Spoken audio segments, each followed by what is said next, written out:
So I just wanted to make a quick video because I'm sure whenever I send out these programs, people look at this and they get a bit freaked out. So just wanted to try and put this out online. So if you ever get one of my programs, you can understand things a little bit better. So hopefully I can explain it. First of all, this first tab in your program, it's a glossary. Basically, if you have anything on your sheet that seems a little bit weird or like is shorthanded, for example, BB, you come to the glossary tab right here. It'll tell you what everything means. Same thing for the exercise order and for the tempo, which I'm going to actually talk about right now.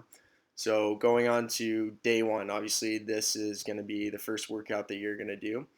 Um, First off, right off the bat, just looking at this first table, you're going to have a strength focus, and I'll talk about what that means in a little bit too. But the thing that trips most people up when you first look at the program is the order. So A1 and A2. All that means is that it's a superset. So, for example, this first exercise, it is a dumbbell RDL. The second exercise is a dumbbell Bulgarian split squat. So, you're going to do 5 sets. The first one, you have 5 reps. So, you'll do 5 reps on dumbbell RDL. Then you're going to go and do 5 reps on each side, which is what EA stands for, on dumbbell Bulgarian split squat. Okay? So after you do that, that is 1 set. You will repeat it 4 more times for a total of 5 sets. Okay? Now let's say you don't want to do dumbbell RDL. It really hurts your back. You don't have dumbbells, whatever the case may be. If you click right here on these little arrows, a bunch of exercises are going to pop up. So you can actually choose something that's working the same muscle groups, and it can give you something that is maybe a better option for you, or something that you actually have access to the equipment for. Now that may change how you do some of the reps. If that's the case, you just click here and there's a bunch of reps right there too. The other thing that's probably going to trip most people up is this little tempo thing right here. And that's something that also may change based on whatever exercise you have. So you could also click this, and you could change the tempo to whatever you want. But all tempo means it's the cadence of how you're actually performing the exercise. So this first number, 3, all that means is that first number is always going to be the lowering portion of the lift. The second number is going to be a pause at the bottom of the lift. The third number is the actual lifting or concentric part of the lift, which is where you're just overcoming the resistance. And then the last number, the fourth one, is going to be a pause at the top.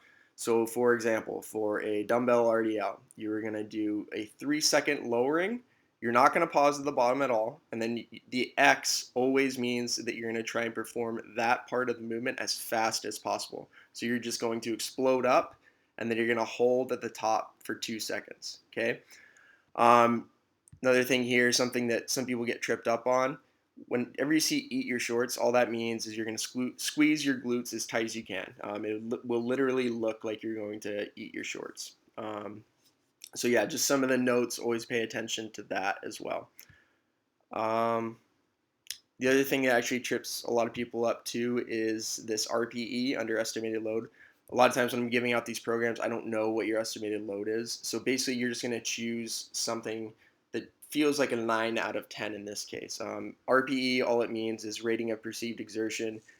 In this case, we're just going to use a scale from 1 to 10. Really, though, it's from 6 to 10.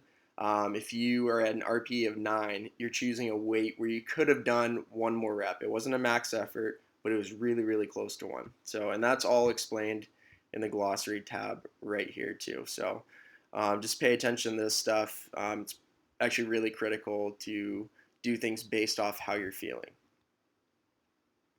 So, one of the other things that people get screwed up on, really, there are only 4 workouts that you're going to do. So, day one, obviously.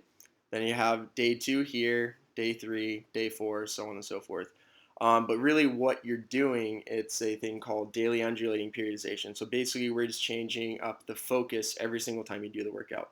So basically, muscular strength, muscular size, and then muscular power, which is just moving things explosively, they're all interrelated. And you're going to be doing one of those focuses every single day. So a strength focus, obviously, we're going to try and focus on lifting things heavier. A volume or hypertrophy focus, this is going to be more like a bodybuilding style type of lift.